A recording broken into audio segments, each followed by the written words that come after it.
I suppose you're the new security guard? Well, if you are, then welcome aboard. I'm going to be leaving a message for you to help you get settled in on your new job and what to expect. I'm actually finishing up my night shift this week, and I'll be switched over to the day shift. So I guess you applied at the right time. You don't have any idea how much trouble these past few weeks has been for the company.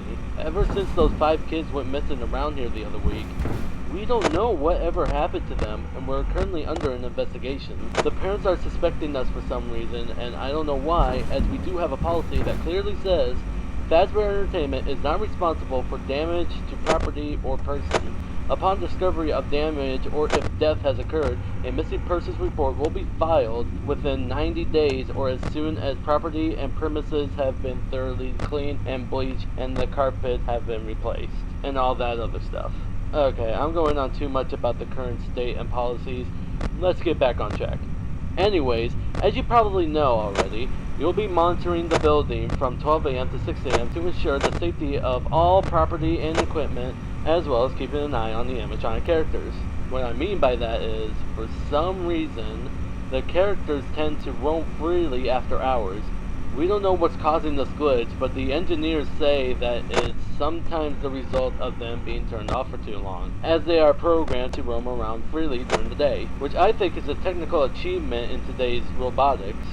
Anyways, make sure that they don't get too close to your office, because if they see you, they might mistake you for an endoskeleton without its costume on, and will try to stuff you into one. Now you're probably asking, how could be stuffed into a costume be bad? Well, you see, those costumes aren't like mascot walk-arounds and instead are the ones that the animatronics wear. And they are filled with eternal structures and devices. So being shoved into all of that would not only be extremely painful, but would instantly kill you. That's why you have doors by your vents. Shut them if anything is in there, and only if absolutely necessary. Using the doors, lights, and cameras to drain power, and using them too much will result the entire building to go dark, leaving to the animatronics. So don't leave the doors shut. If an animatronic does somehow end up in your office, I have a small trick for that, which is hiding under the desk. This will fool them into thinking that you're not in the office and will eventually leave.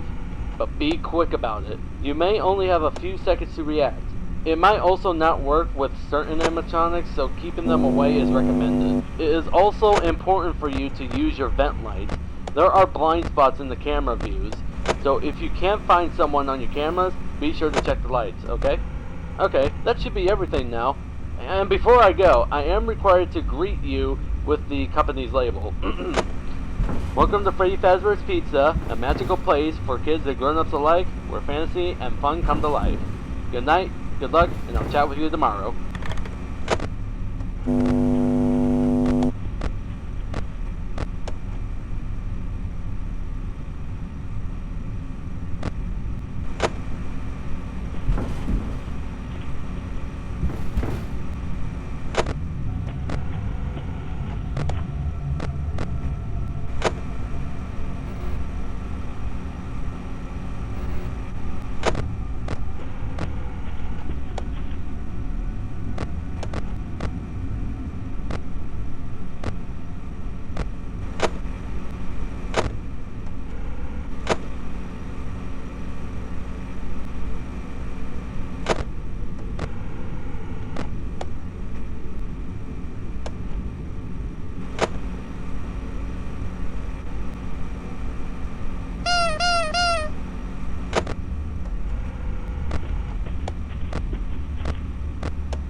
Hello?